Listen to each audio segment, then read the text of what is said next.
एक दिन दोपहर का समय था। बहुत ज्यादा गर्मी पड़ रही थी।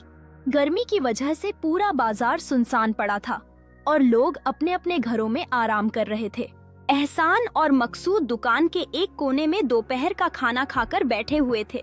अमानत भी दुकान में मौजूद था, इसलिए दोनों लड़के आपस में धीमी आवाज में बातें कर रहे थे।